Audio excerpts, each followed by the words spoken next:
Друзья, привет! Это мамина вышивка, мамина картина. Осталась на память. У меня их несколько. Вот такая большая, она где-то сантиметров 45 на 45. Завтра в сад, а надо что-то есть. И я решила приготовить пирожки.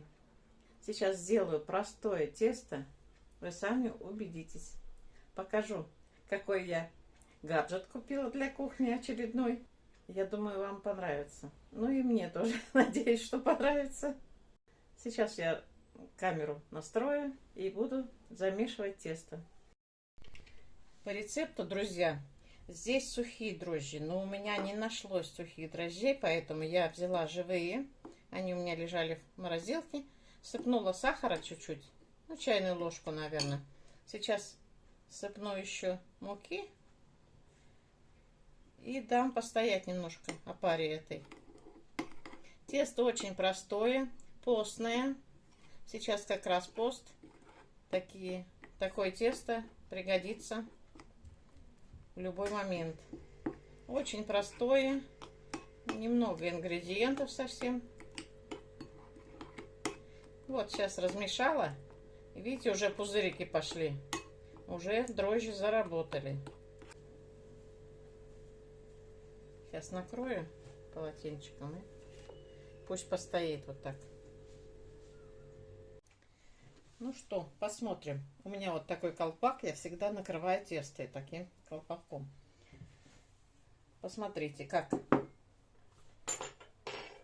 дрожжи поднялись. О, какие дружные.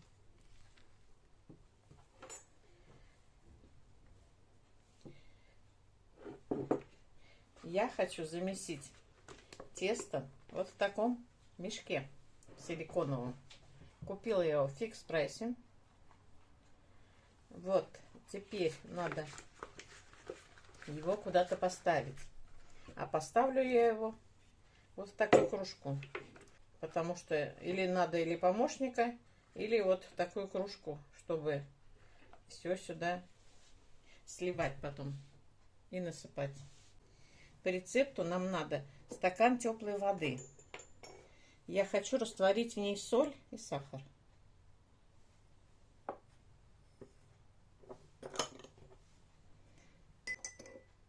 Сахар, соль растворились. Теперь я вылью опару сюда, вот в этот пакет.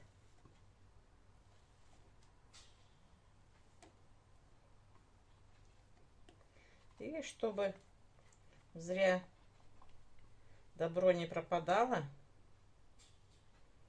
прополощу стаканчиком воды.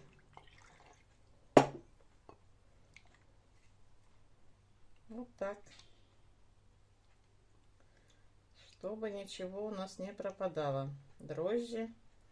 Здесь все нужное.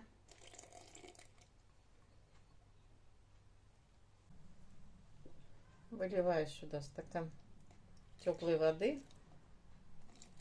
Также все промываю, чтобы добро не пропадало. И теперь нам надо сюда добавить 5 столовых ложек растительного масла.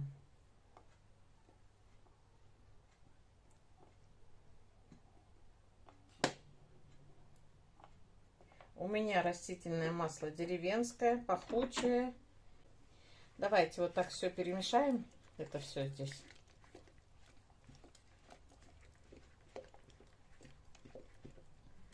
Чтобы однородное все было у нас.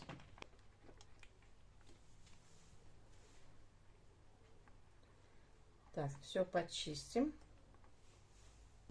Уберем. А теперь насыпаем муку.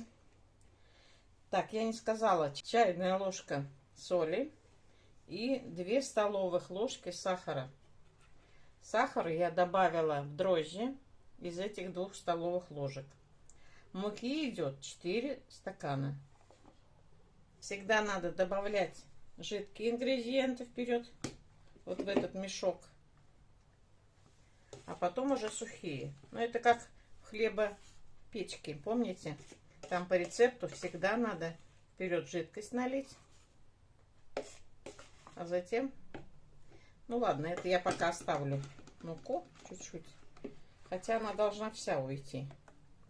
Здесь вот такой есть замочек.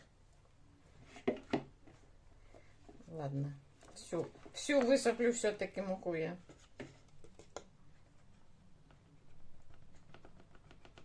Чтобы быть точной рецепту. Все.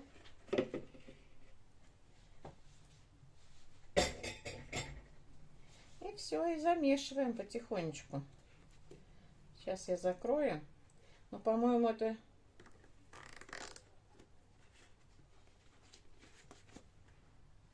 не помешает. И вот так вот вымешиваем. И руки наши чистые. Представляете? Ой, мука высыпается. Вот там жидкость еще внизу. Сейчас все перемешается это. Очень интересно. Я давно на этот мешок смотрела. Он был в фикс прайсе. 149 рублей. Как я надумала купить. Его нету. Не оказалось. И долго-долго я ждала. И потом все-таки я его купила. По-моему, даже я ездила в деревню к маме. Наверное, я оттуда привезла с района, с Пономаревки.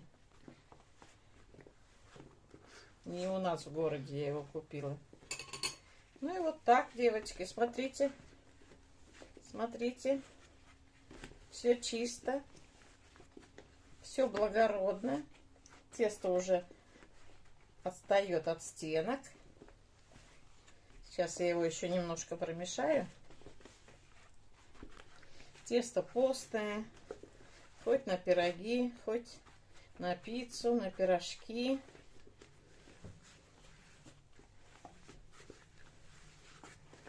На пироги, конечно, хочется поздобнее, повкуснее. Ну а на пирожки, на пиццу самое то. Вот, посмотрите. Оно стало однородное. Ну, еще немножко помну. И вернусь к вам. Ну что, друзья, посмотрите, какое тесто. Все замесилось. Прекрасно. Я его выложу вот в эту миску, где у меня мука была.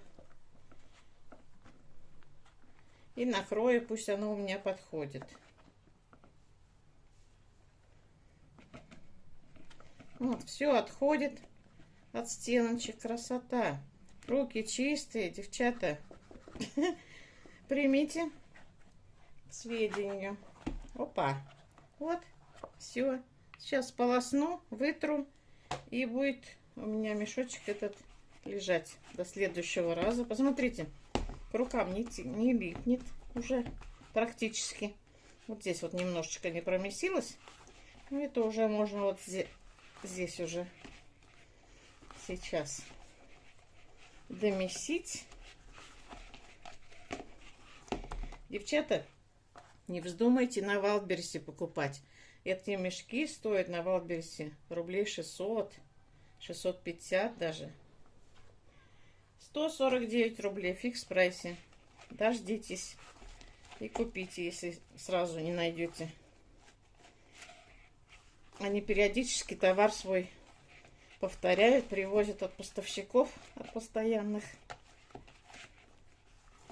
Поэтому на Вайлдберрисе не берите, не переплачивайте. Не стоит.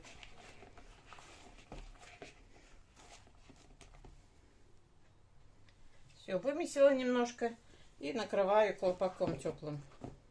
Такой удобный колпак, девчата, сшейте. У меня есть мастер-класс по этому колпаку. Так просто его все делать, сшить из ненужных тканей. В технике пицца называется такая техника. Я вам ссылочку могу оставить под видео. Пройдите, посмотрите. Оставляю. Пусть подходит тесто наше. Будем ждать.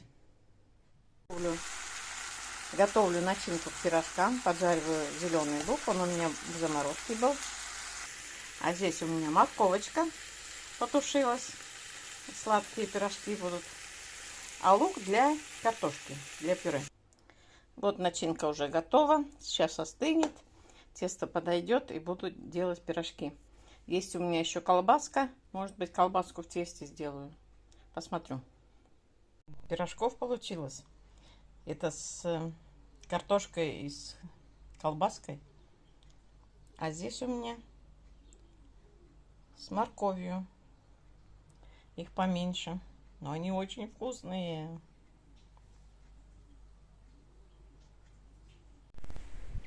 Привет.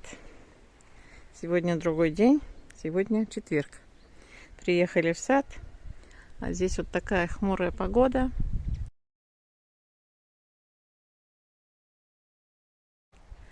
Хотя обещали 23 градуса.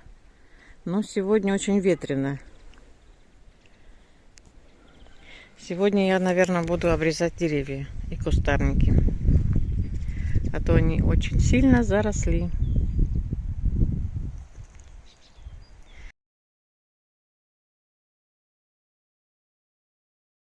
Муж частично убрал листву. Вот кое-где осталось еще сырая еще.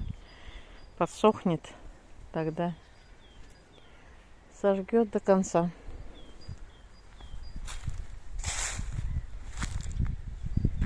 Мусор надо собирать.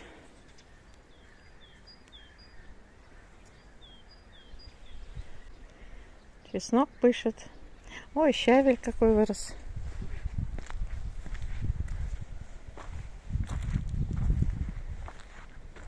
Ой, а укропа насеялась. Семян. Наверное, здесь лежал укроп с семенами. Лук. О, на пирожки. С луком, с яйцами. Щавелек. Ой, и жимолость зеленая какая уже стоит.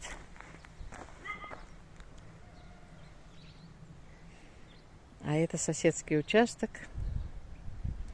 Наша соседка давняя-давняя продала его 2 года назад. А новые хозяева купили. И ничего сюда здесь не делают. Не приезжают. Приезжают только поздней осенью. Немножко поживут до зимы. И уезжают. А летом даже вот смородина. Вот здесь красная смородина всегда у них плодоносит. Ну, иногда там сливу видно. Жимолость, наверное, бывает. А они ничего не убирают за это. Не приезжают урожай собирать. Деревьев мало совсем у них. Ну, это бывшие хозяева. Хозяин, вернее, поспиливал все. Все ему не нравилось, все ему тесно было. Оставил немножко. Зато у нас деревьев лес целый, посмотрите. Ой, у нас 1, 2, 3 старых яблони огромных. 4 даже, 4. 2 молодых. Ну что, хозяин, будем делать? Довольный? Спать? Он вчера нарыбачился. Аж 11 карасей. Хоть бы показал, я не сняла даже твоих карасей. Уже почищены. Почищенные уже. Смородину вырезать. Она уже старая здесь у нас. Спиливать надо. Вот черноплодную рябину. Ее очень много. Оставить 3 ветки прямо. Она загущена. Вот этот угол. Здесь долго лежал снег. Еще влажно там сильно. Листва влажная. Убираться. И вот эту вишню. Это ашинская, по-моему, вишня называется. Эта вишня сладкая, но мелкая, мелковатая. И тоже в заморозку ее не очень.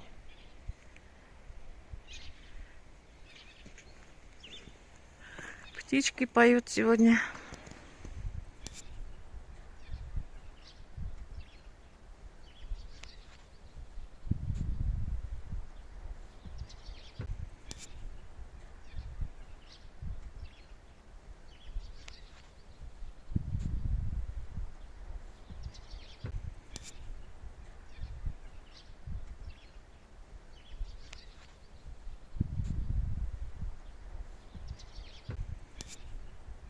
Спилил, а теперь я не вытащу, дурак, надо было сначала тонкие ветки спилить. А как тонкие, я туда не залезу. Ну, частями теперь, частями.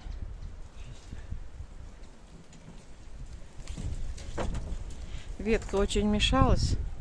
Трется об их крышу, ломает крышу. Пришлось спилить ее. И ночами мужу спать не дает она.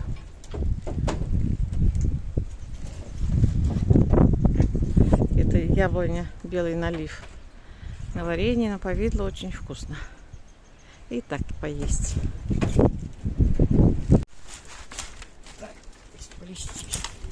Да, запустили мы эту яблоню, но мы хотели подрастить ветки, хорошие оставить. Она, видите, какая древняя, какая-то вся, как больная, старая. Она не сильно старая, как обычные яблоки. Нам ее хочется оставить, потому что крупные яблоки, а какие они вкусные, красные. Осенью вам покажу. Заросли здесь у нас. Ну ладно. Потом увидите, как стало.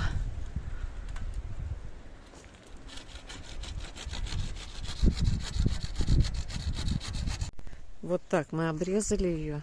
Очень хорошо обрезали. Мы прям сегодня подвиг совершили. А то она вся заросшая была. Страшная. Видите, какой ствол здесь старый. Ну, он как бы не старый, вот больной. Вот. Не хочется нам ее терять, конечно. Яблоки очень вкусные от нее. Вот, хорошо стало ей просторненько. Тенек останется нам. Мы хотели вот эту ветку старую, вот эту вот спилить. Но думаем, тени не будет нам здесь на диванчиках сидеть.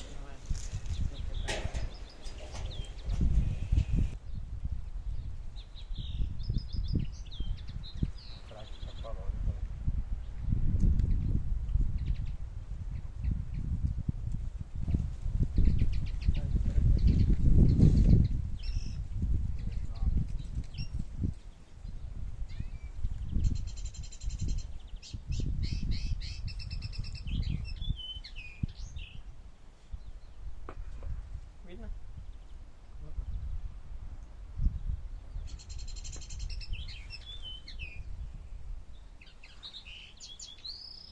Потом там напишешь. 2 раза рядом птичку искали, так и не нашли.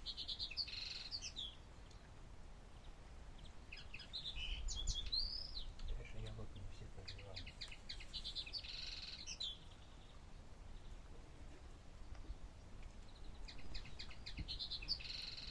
Можжевельник. Зелененький, красивенький, колючий. А здесь у меня мускарики вышли. Вот они. Вот они. А это бересклет форчуна. Сколько лет он сидит и в одной паре. А в этом году еще смотрю, и листики резные стали. Кто это их подъел? Что ли? Не растет нисколько. Друзья, всего самого доброго вам. Пусть все у вас будет хорошо. До встречи.